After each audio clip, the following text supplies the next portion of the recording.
Shalom semuanya. Alkitab berkata bahwa Kristus telah mati karena dosa-dosa kita. Dia dikuburkan, tetapi pada hari yang ketiga dia dibangkitkan.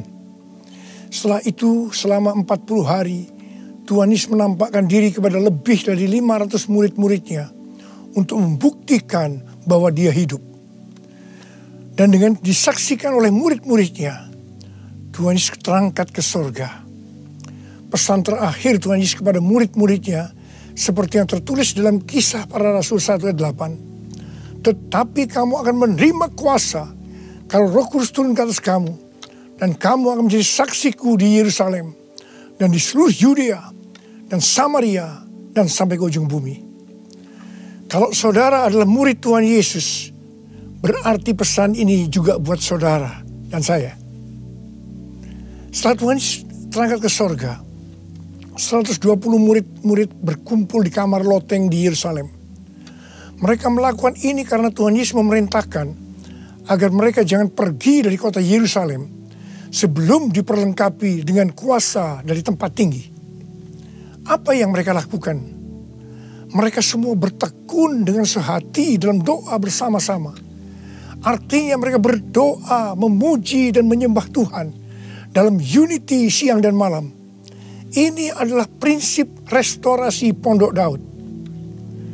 Setelah 10 hari mereka melakukan itu, pada hari raya Pentakosta, tiba-tiba terdengarlah seperti tiupan angin keras di ruangan itu. Kemudian tampaklah lidah-lidah seperti nyala api, bertebaran dan hinggap kepada mereka masing-masing. Dan mereka dipenuhi dengan Roh Kudus, dengan tanda awal berbahasa roh. Setelah itu mereka dipakai oleh Tuhan untuk menjadi saksinya. Mereka melakukan amanat agung Tuhan Yesus. Peristiwa pencurahan Roh Kudus ini kita sebut sebagai Pentakosta yang pertama. Ku mau hidup seturut kehendak Tuhan. Ku mau memberi semua yang ku dapat berikan. Ku mau cinta Dia lebih dari semua. Ku tak dapat membalas kasih-Nya. Ku mau hidup seturut kehendak Tuhan. Ku mau memberi semua yang ku dapat berikan. Ku mau cinta Dia lebih dari semua. Ku tak dapat membalas kasih-Nya. Ku tak dapat membalas kasih-Nya. Ketika Tuhan Yesus ditanya oleh murid-muridnya mengenai tanda kedatangan Tuhan Yesus kembali dan tanda kesudahan dunia ini, salah satunya Tuhan Yesus menjawab dari Matius 24 ayat 14. Dan Injil kerajaan ini akan diberitakan di seluruh dunia, menjadi kesaksian bagi semua bangsa. Dan sesudah itu barulah tiba kesudahannya. Jadi Tuhan Yesus akan datang kembali setelah Injil kerajaan diberitakan di seluruh dunia, menjadi kesaksian bagi semua bangsa. Tuhan Yesus pasti datang kembali. Karena itu Tuhan Yesus memberikan tugas kepada kita, murid-muridnya, untuk menjadi saksi. Yaitu pergi dan menjadikan semua bangsa itu murid Tuhan Yesus. Ini yang disebutkan dengan amanat agung Tuhan Yesus. Untuk melakukan amanat agung Tuhan Yesus tidak bisa dengan kekuatan sendiri, tetapi dengan kuasa yang diberikan Roh Kudus kepada kita. Kalau kita merindukan kedatangan Tuhan Yesus, seharusnya kita melakukan amanat agung dengan sungguh-sungguh. Ada berapa banyak yang merindukan kedatangan Tuhan Yesus? Sebelum Roh Kudus dan dalam Pentakosta pertama dicurahkan, murid-muridnya semua bertekun dengan sehati dalam doa bersama-sama. Hal ini juga dilakukan pada waktu menantikan pencurahan Roh Kudus di Azusa Street, Los Angeles, yang kita sebut sebagai Pentakosta kedua. Saya percaya ini juga berlaku untuk Pentakosta ketiga. Sebelum pencurahan Roh Kudus yang dahsyat dari Pentakosta ketiga, maka umat Tuhan semua harus bertekun dengan sehati dalam doa bersama-sama. Selama beberapa tahun terakhir, saya selalu bertanya kepada Tuhan, Tuhan, bagaimana untuk membuat umat Tuhan semua bertekun dengan sehati dalam doa bersama-sama?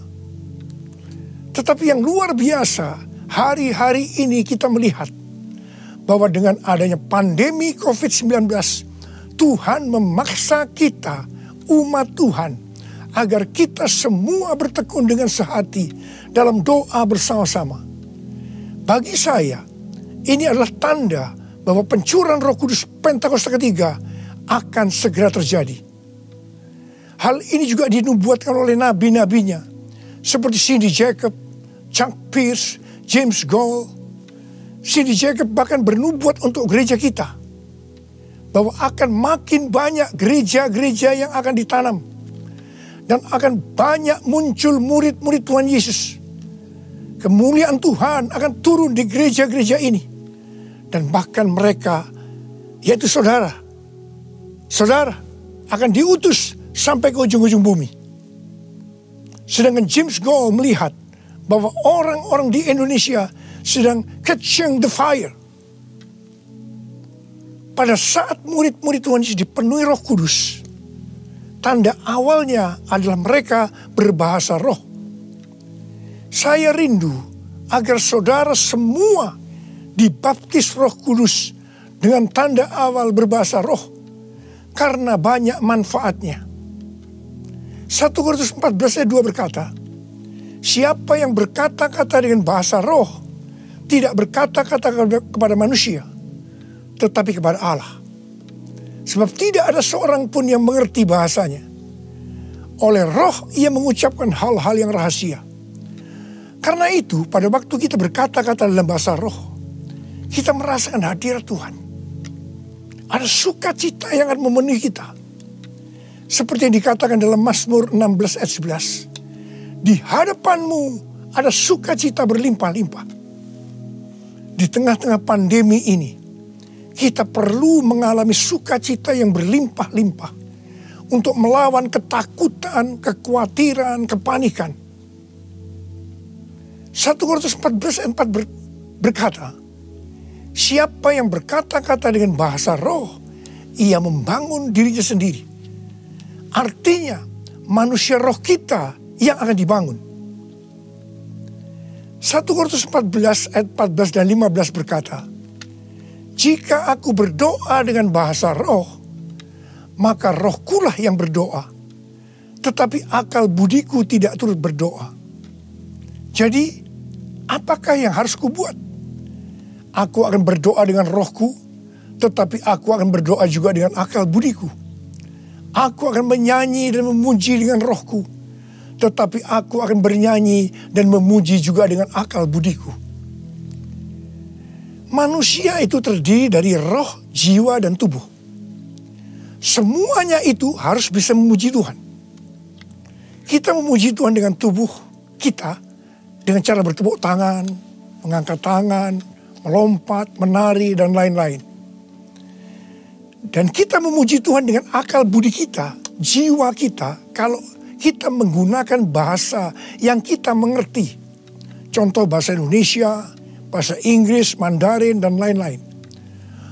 Dan roh kita akan berdoa, memuji, dan menyembah kalau kita berbahasa roh. Kalau kita berkata-kata dalam bahasa roh, kita akan bisa berdoa, memuji, dan menyembah lebih lama dibandingkan kalau kita menggunakan bahasa yang kita mengerti. Karena itu, sekali lagi saya merindukan agar semua saudara bisa berbahasa roh. Katakan amin. Apa yang terjadi setelah murid-murid dipenuhi dengan Roh Kudus? sehingga membuat banyak orang bertobat. Hal yang pertama, Petrus berkhotbah sekitar 5 menit. Dan sekitar 3.000 orang bertobat dan dibaptis. Petrus berkhotbah dengan kuasa Roh Kudus. Menurut data dari PBB, pada zaman itu populasi dunia sekitar 300 juta orang. Sekarang penduduk dunia sekitar 7,8 miliar. Sehingga 3.000 orang waktu itu setara dengan sekitar 78.000 orang saat ini. Kita harus percaya bahwa sekali berkhotbah 78.000 orang bertobat dan dibaptis. Dengan berkhotbah secara online, hal ini lebih mungkin terjadi. Hal yang kedua yang terjadi setelah murid-murid dipenuhi dengan Roh Kudus sehingga membuat banyak orang bertobat, yaitu terjadinya tanda-tanda dan mujizat, sign and wonders. Para rasul dipakai oleh Tuhan untuk mengadakan tanda-tanda dan mujizat. Petrus dan Yohanes menyembuhkan orang lumpuh sejak lahir. Bayangan Petrus saja bisa menyembuhkan orang. Sapu tangan atau kain yang pernah dipakai oleh Paulus, jika diletakkan pada orang sakit atau orang yang dirasuk setan, maka orang itu akan sembuh. Tuhan Yesus berkata dalam Markus 16 ayat 15 sampai dengan 18, bahwa kalau kita pergi untuk memberitakan Injil, maka tanda-tanda dan mujizat, sign and wonder akan menyertai kita. Sejak tahun 2006, saya diperintahkan Tuhan untuk mengadakan kebaktian kesembuhan ilahi. Selama 14 tahun, saya sudah mengadakan 318 kali kebaktian kesembuhan ilahi. Setiap kali saya berkhotbah, pasti saya memberitakan Injil. Dan tanda-tanda dan mujizat terjadi. Saya diperkenankan oleh Tuhan untuk melihat dan mengalami mujizat seperti yang dilakukan oleh Tuhan Yesus 2000 tahun yang lalu. Pada waktu acara lawatan Roh Kudus Pulihkan Indonesiaku tanggal 29 Mei yang lalu, Cindy Jacob bernubuat bahwa Indonesia akan menjadi sangat penting dalam sejarah kekristenan. Mujizat-mujizat seperti orang buta melihat, orang tuli mendengar akan merupakan hal yang biasa yang akan terjadi di gereja-gereja lokal. Wow, orang-orang muda akan mendapatkan jubah mujizat. Ini adalah Pentakosta yang ketiga. Haleluya. Hal yang ketiga yang terjadi setelah murid-murid dipenuhi dengan Roh Kudus, sehingga membuat banyak orang bertobat, yaitu cara hidup jemaat berubah. Yang pertama, mereka bertekun dalam pengajaran rasul-rasul dan dalam persekutuan. Ini bisa diartikan mereka suka membaca Alkitab. Judul Mazmur 119 yang merupakan pasal dengan ayat terpanjang dalam Alkitab adalah bahagianya orang yang hidup menurut firman Tuhan. Jadi orang yang hidup sesuai dengan firman Tuhan itu akan berbahagia. Dalam pandemi COVID-19 kita harus banyak membaca, merenungkan dan melakukan firman Tuhan agar supaya kita berbahagia. Sehingga kita bisa mengatasi segala dampak yang buruk akibat pandemi COVID-19. Mazmur 119 ayat 105 berkata, firman-Mu itu pelita bagi kakiku dan terang bagi jalanku. Firman-Mu pelita bagi kakiku, terang bagi jalanku. Firman-Mu pelita bagi kakiku, terang bagi jalanku. Waktu ku bimbang dan hilang jalanku, tetaplah Kau di sisiku. Dan takkan ku takut asal kau di dekatku, besertaku selamanya.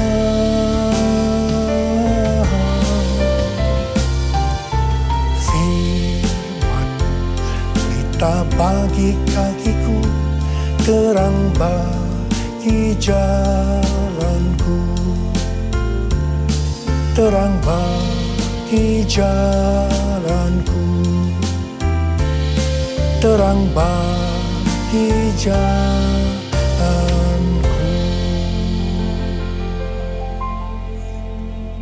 Tuhan memberikan tema tahun 2020 adalah tahun dimensi yang baru. Kita tidak pernah menyangka bahwa tahun dimensi yang baru adalah seperti sekarang ini, di mana dengan adanya pandemi COVID-19, kita sekarang memasuki new normal. Ayat emas yang Tuhan berikan adalah dari 2 Korintus 3 ayat 18 dan Ulangan 28 ayat 13 dan 14. Melalui 2 ayat emas ini, Tuhan berkata bahwa kalau kita makin serupa dengan gambar Yesus, yang berarti kemuliaan Dia di dalam kita semakin besar, maka berkat secara jasmani yang akan kita terima akan semakin besar. Kita diberkati untuk menjadi berkat. Katakan amin. Engkau diangkat menjadi kepala dan bukan ekor. Engkau akan tetap naik dan bukan turun. Wow. Tanggal 1 Januari 2020, saya digerakkan oleh Roh Kudus untuk berkata bahwa memasuki tahun 2020 dalam bekerja mencari nafkah tidak bisa dengan cara yang lama, tetapi harus menuruti firman Tuhan, tuntunan Tuhan. Ternyata hal-hal ini yang sedang terjadi. Kita sedang memasuki resesi ekonomi secara global. Cara-cara yang lama dalam bekerja sudah tidak bisa dipakai lagi. Kita harus bekerja menurut tuntunan firman Tuhan. Kita harus peka terhadap suara Tuhan. Untuk itu, kita harus menjadi serupa, makin menjadi serupa dengan gambarnya. Orang yang menjadi serupa dengan gambarnya, itu adalah murid Tuhan Yesus. Dengan goncangan ekonomi global yang sedang terjadi saat ini, banyak dari generasi milenial dan generasi Z harus menghadapi kenyataan bahwa betapa rapuhnya budaya mereka dan kehidupan yang dibangun di atasnya. Padahal selama ini mereka begitu percaya diri dan bahkan sombong. Maaf, mereka merasa tidak perlu melibatkan Tuhan, tidak perlu bertanya kepada Tuhan dalam sebuah resep kesuksesan. Sekarang mereka akan tergoncang. Karena itu saya percaya bahwa melalui pandemi COVID-19 ini, banyak orang-orang muda yang bertobat dari cara-cara yang lama. Mereka kalau mau diberkati dalam seluruh yang dikerjakan, engkau harus menjadi murid sehingga peka terhadap tuntunan Tuhan. Tidak salah kalau akan terjadi kebangkitan generasi Yeremia, yaitu anak-anak muda yang dipenuhi dengan Roh Kudus, cinta mati-matian kepada Tuhan Yesus, tidak kompromi terhadap dosa, dan akan memenangkan banyak jiwa. Hal yang kedua, cara hidup jemaat berubah. Mereka selalu berkumpul memecahkan roti dan berdoa. Ini bisa dikatakan bahwa mereka hidup dalam unity dan suka berdoa. Yang ketiga, cara hidup jemaat berubah. Mereka suka memberi. Suka memberi. Sehingga tidak ada yang berkekurangan. Dalam keadaan krisis ekonomi ini, kita diperintahkan oleh Tuhan untuk memberi dan menabur. Kisah Para Rasul 20 ayat 35b berkata, adalah lebih berbahagia memberi daripada menerima. Saudara harus saling memperhatikan mereka-mereka yang ada di kul-kul. Cara hidup jemaat berubah. Mereka selalu bergembira dan dengan tulus hati sambil memuji Allah. Jadi, Mereka semua suka membaca Alkitab, suka berdoa, unity, suka memberi, suka memuji Allah dengan gembira dan tulus hati. Dan dikatakan mereka disukai semua orang. Dan tiap-tiap hari jumlah orang yang diselamatkan bertambah. Haleluya! Haleluya! Haleluya! Haleluya! Haleluya! Haleluya!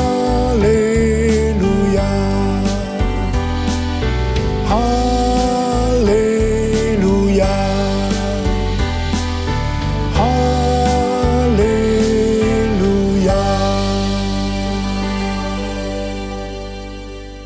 Kemudian, apa yang terjadi setelah itu?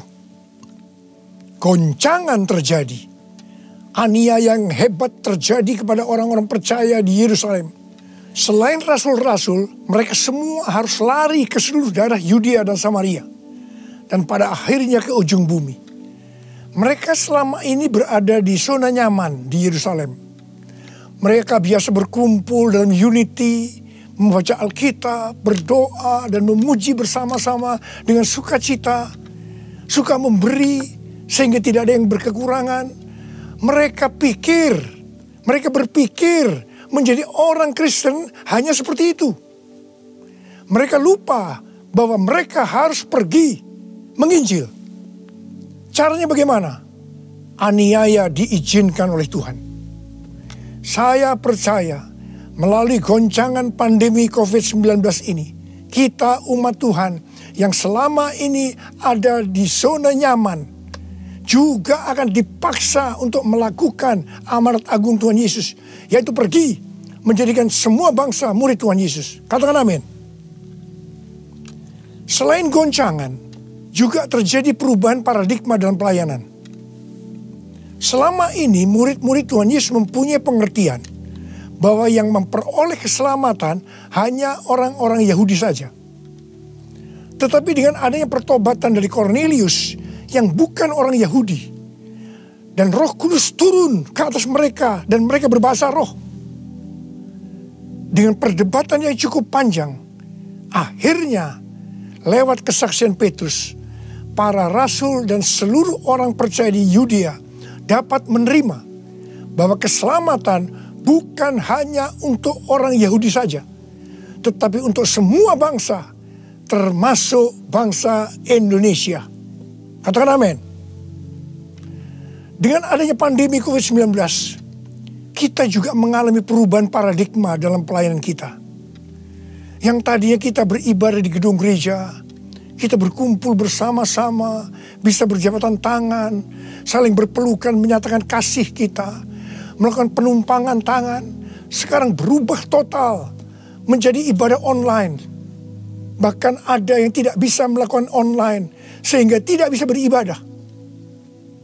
Kita memasuki new normal dan tidak bisa melakukan seperti hal-hal di atas. Kita tidak tahu dengan pasti bentuk ibadah kita selanjutnya. Tetapi yang Tuhan mau, kita bisa menerima perubahan paradigma dalam pelayanan ini. Karena sama seperti yang terjadi pada waktu itu, dengan adanya perubahan paradigma, justru terjadi penuaian yang jauh lebih besar. Itu juga yang akan terjadi pada kita pada hari-hari ini. Saya mau berdoa buat saudara. Mari angkat tangan saudara. Kita nyanyikan lagu ini bersama-sama. Curahkanlah kuasa-Mu Tuhan. Mujizat terjadi di tempat ini. Amin. Curahkanlah kuasa-Mu Tuhan. Mujizat terjadi sekarang ini. Curahkan ya Tuhan. Curahkanlah kuasa-Mu Tuhan. Mujizat terjadi di tempat ini. Haleluya. Curahkanlah kuasa-Mu Tuhan. Mujizat terjadi sekarang ini. Mujizat terjadi sekarang ini. Mujizat terjadi sekarang ini.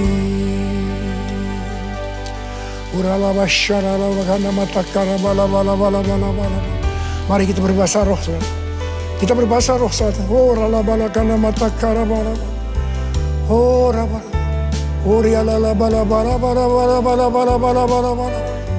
Yesus, oh Yesus, Yesus.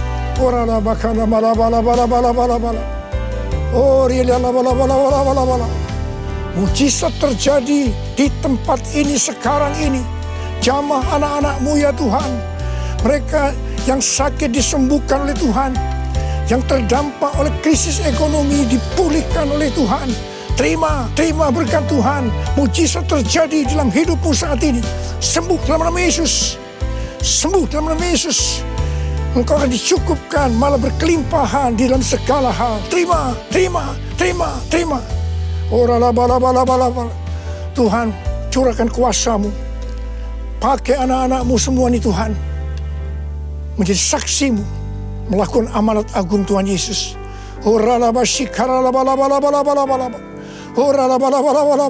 Tuhan, terima kasih. Perlindungan-Mu di masa pandemi ini buat anak-anak-Mu.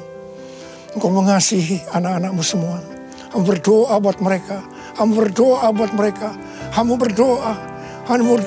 Curahkan damai sejahtera-Mu pada mereka ya Tuhan. Terima kasih ya Bapak. Terima kasih Bapa. Dalam nama Yesus kami berdoa. Bersama-sama katakan amin. Mari saudara-saudara, kita akan masuk dalam perjamuan kudus. Kita akan mengingat ayat ini. Sebab setiap kali kamu makan roti ini dan minum cawan ini, kamu memberitakan kematian Tuhan sampai Ia datang. Perjamuan kudus adalah perjamuan Tuhan Yesus sendiri. Setiap kali kita masuk dalam perjamuan kudus, Tuhan Yesus selalu berkata, biarlah ini menjadi peringatan akan daku. Karena itu mari, arahkan hati saudara kepada kebaikan Tuhan. Kita akan mengingat kebaikan Tuhan. Mari, tundukkan kepala. Tuhan, siapakah kami ini sebelum kami mengenal Engkau? Kami semua orang berdosa. Upah dosa adalah maut, mati. Tapi Engkau yang tidak berdosa telah dijadikan dosa oleh karena kami.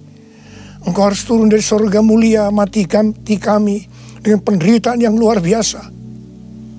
Sungguh betapa baiknya Engkau ya Tuhan. Engkau jadikan kami sebagai anak-anak-Mu.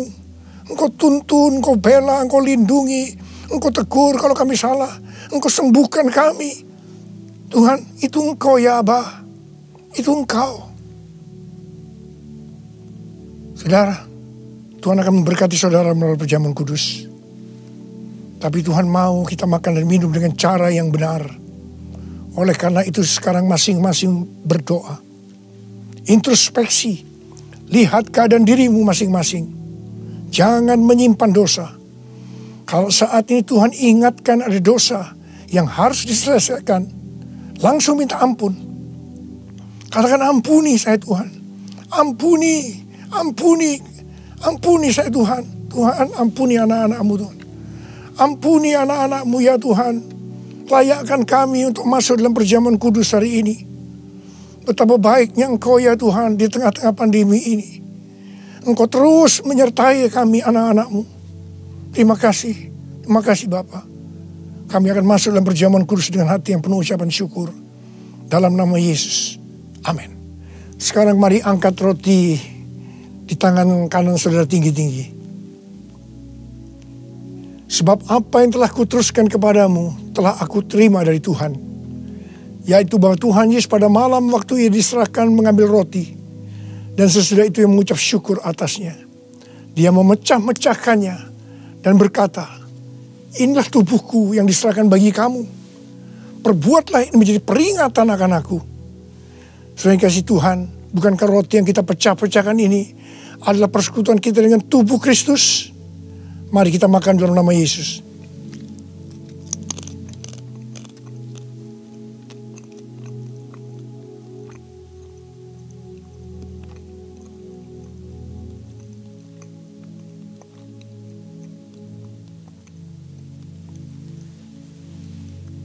Sekarang angkat cawan di tangan kanan saudara tinggi-tinggi. Demikian juga ia mengambil cawan sesudah makan lalu berkata, cawan ini adalah perjanjian baru yang dimeteraikan oleh darahku. Perbuatlah ini setiap kali kamu meminumnya menjadi peringatan akan aku. Sudah dikasih Tuhan, bukankah cawan pengucapan syukur yang atasnya kita ucapkan syukur adalah persekutuan kita dengan darah Yesus? Mari kita minum dalam nama Yesus.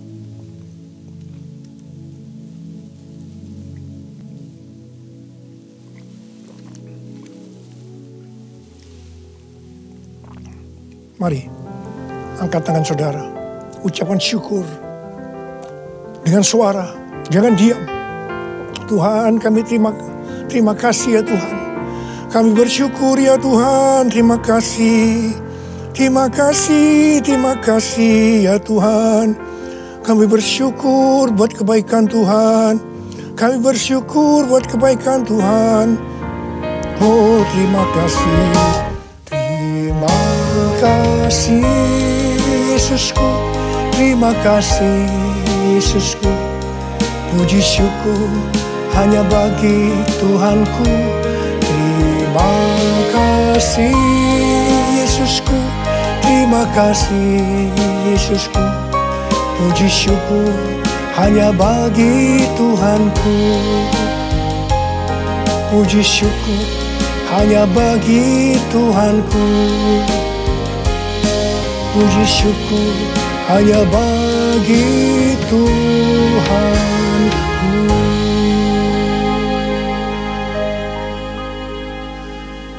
Angkat tangan saudara, terima berkat Tuhan. Pulanglah dengan berkat Tuhan. Kasih karunia yang berlimpah-limpah daripada Allah Bapa dalam Anak yang tunggal Yesus Kristus. Persekutuan yang manis dengan Roh Kudus menyertai saudara sekalian mulai hari ini sampai Tuhan datang menjemput kita di awan-awan dan bahkan sampai selama-lamanya. Yang percaya bersama-sama katakan amin.